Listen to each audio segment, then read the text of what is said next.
The moment is here, you can stop your search. It's Comics by Perch. Hey everybody, this is Perch. Have a mail here, avoiding cancellation as a creator. Now, granted, when I saw the subject line, I thought that this mail was going to be a lot more around, as a creator, how can you keep your series from getting canceled? Because, a lot of comics these days are, even if their build is ongoing, there's almost an expectation from the retailers and the customers that they're really only going to be 4 to 6 issues. And that kind of gut feeling, that hunch plays out when you discover that a lot of comic creators, writers, the artists, they're only being contracted for 4 to 6 issues. So, right from the very beginning, whether they say it's a limited series or not, the understanding or the belief is it's going to be a limited series. But this mail is not talking about that. It's talking about, a different type of cancellation. So we get into it. It says, Dear Perch, how can comic book pros protect themselves from cancel culture? We've all seen the horror stories of mentally unhinged people on Twitter trying to ruin the lives of creator for the most minuscule of transgressions. I don't know that it's really minuscule as much as it is actually all the same theme. It has many different approaches, but the theme is, can you be controlled? Meaning, are you going to take more or less orders from the mob? Or are you going to, are you going to resist? And so it's things like, it's where people go. Who do you follow?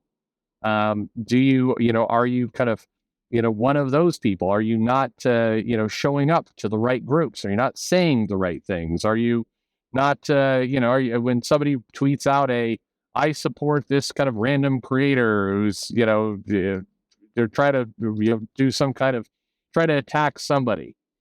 Do you support them? If you say nothing, then you start getting, direct messages and emails. And God knows I've read some of them of like, you really need to weigh in on this. If you don't, people are going to start thinking that you're, not an ally or not on somebody's side.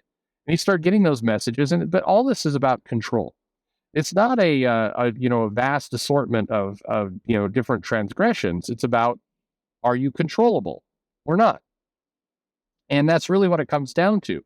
And quite frankly, it kind of wildly varies. We saw Distillery, because the people involved in that, meaning at the leadership level, are involved in comicsology and they're quote unquote in the right crowd. We saw a lot of people like, we need to support this. You should support this. We saw another faction going, no, you can't. And a lot of this was the same kind of people who went all after you for like, do you support NFTs? Are you even following someone who supports NFTs? Well, you better unfollow them really fast because it might mean you're one of the bad people for supporting NFTs. But just fast forward a year later, it's like, yeah, we're perfectly on board with this company that, is basically saying they're going to do digital scarcity and do it. I mean, it's like it all becomes a big joke, quite frankly, all of this. It's like it was do you remember the brief moment when a bunch of creators were against blockchain for being environment, and if you were for it or you're following somebody who's for it, you were going to get canceled. And then like somebody pointed out, and that somebody was me, it's like, hey, you realize that like things like Kickstarter use blockchain. Disney is invested in blockchain, so you are taking money from Marvel, right? And so it just all this stuff falls apart very rapidly. But at the end of the day, it's about control. That's really what's going on. Back to the mail. It says, I aspire to one day become a comic book writer and artist. In the scenario that I get canceled, and let's say for the sake of argument that I legitimately did nothing wrong, what should I do? It's easy enough to ignore the person, but let's say they accuse me of being a white supremacist or gasp a comic skater, and these false allegations get spread around comic book news sites. Will trying to push back only make things worse?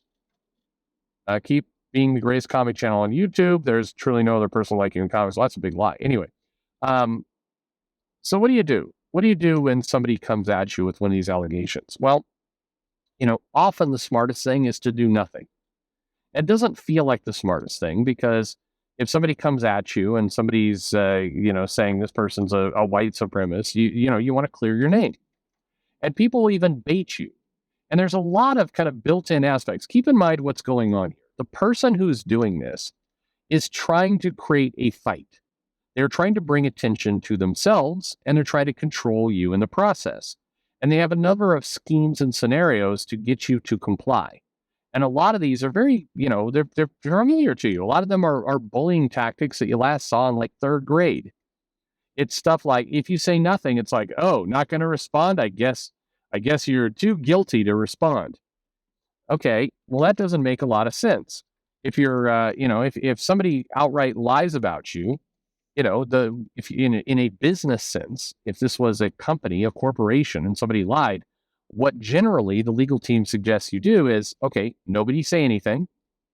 We will file a defamation lawsuit, and we will make our statements via the court. That's what they suggest. They do not suggest that the CEO goes on Twitter and is like, fuck you, I am not. No, they don't do that.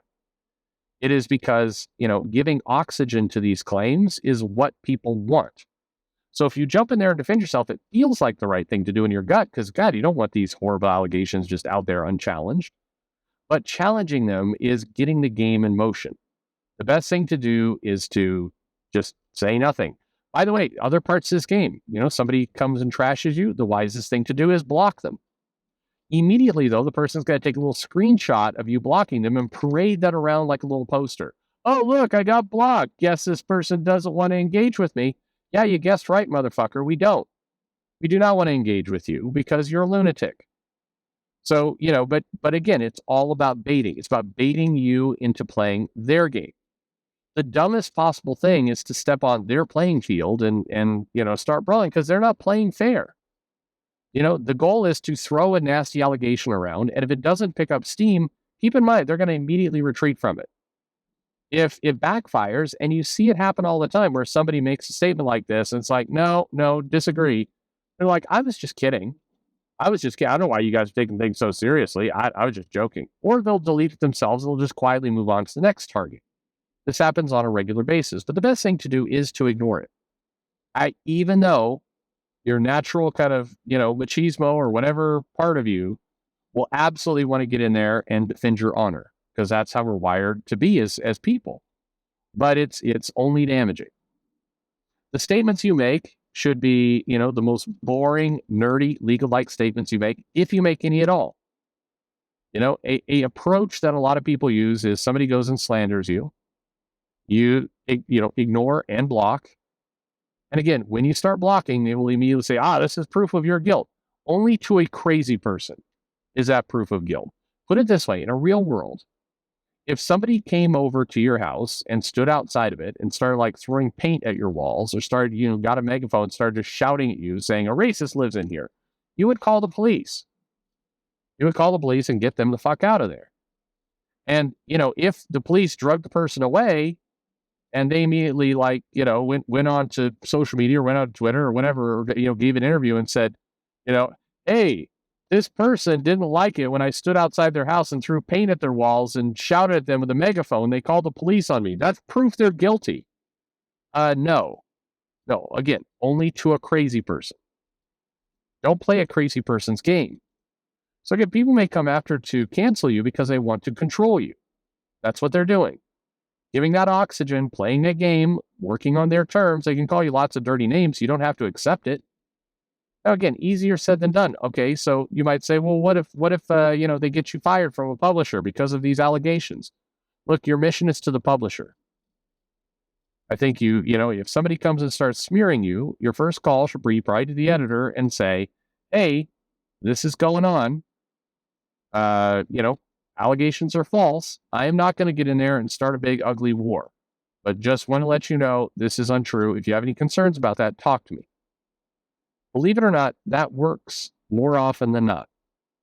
Feeding it makes it a gray area. Now the publisher's like, okay, well, this person was saying some slander against you, but now you're calling them a bitch and lying, and now there's a fight on their hands. They don't want to deal with that friction.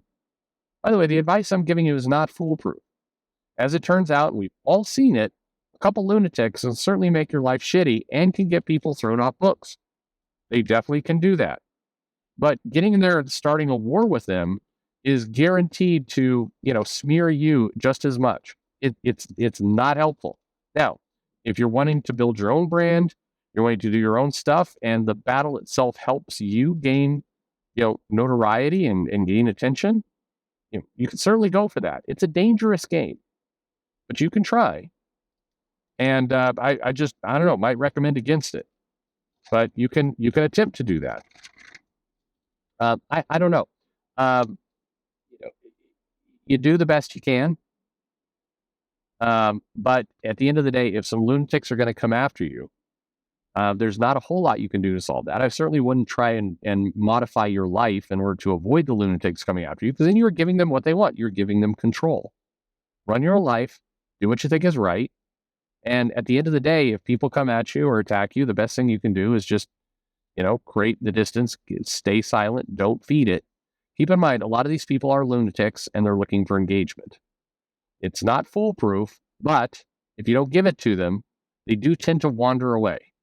And for what it's worth, that's been a strategy I've used with a lot of people, and it has worked fairly well. There are lunatics that take shots at me, but it's hard to have a one-sided war. And no matter what kind of evidence or proof you have, if you don't feed it, it's the person winds up looking silly to the vast majority of the people watching, and that plays to your benefit. So that's the best thing to do. Again, if you come out there and say you're a conservative or a Trump supporter, and a bunch of people get really riled up about that, and they go and they try and cancel you, and they talk to their friends at Marvel, and you're trying to get a job at Marvel, then yeah, they can definitely have impact on your career. No doubt about it. Because some of their friends are at times part of the lunatic mob that goes after people for, aspects of their background. But there again, what are the other options? Completely change your life? Get down on your knees and grovel and beg for an apology? I will tell you, and it's obvious, but begging for an apology to somebody trying to cancel you does not result in peace and harmony. It just results in them checking a little box to say, I control this person. They're my bitch now. And, you will never do anything for yourself again. Now, if you want to write Spider-Man, say, in your life, and that's really important to you, and that's your life dream, then, you have to weigh, is it worth being somebody's bitch in order to write Spider-Man? It might be. That's not a trick question. If basically letting kind of your social media become somebody else's, thing to control, but in return you get to write Spider-Man, that may be a good trade. I don't know. It depends on how much you value social media. That's your call, not mine. But if you start down the path of trying to appease people who are coming at you, you will never end that game. So again, stay silent, block, don't give it oxygen, talk to the publisher, person you're working with. A lot of publishers, by the way, will have a hard time dumping you if you get there first and say, some dumbass is over here making a scene on social media. I'm not going to engage. Not that it saves all situations, but even just creating that paper trail, pretty smart. If they then come at and decide to, quote unquote, fire you and meaningfully take money away from your pocket for this, you do have a hell of a good lawsuit on your hands, because now you have a paper trail that you did the right thing. I'm saying I'm looking out for the company. I'm not going to get involved in a big public feud over this nonsense. And if the editor comes in and decides to cancel you anyway, not that you want to bring it to that, not that legal costs aren't terribly expensive, but it is helpful. Not foolproof. Nothing is. And if crazy lunatics are determined to get you, you're going to have to deal with that. Try and, again, the best antidote is protect your own future, manage your own, destiny, be in charge of your own career. Doing that is smart. Thanks for listening.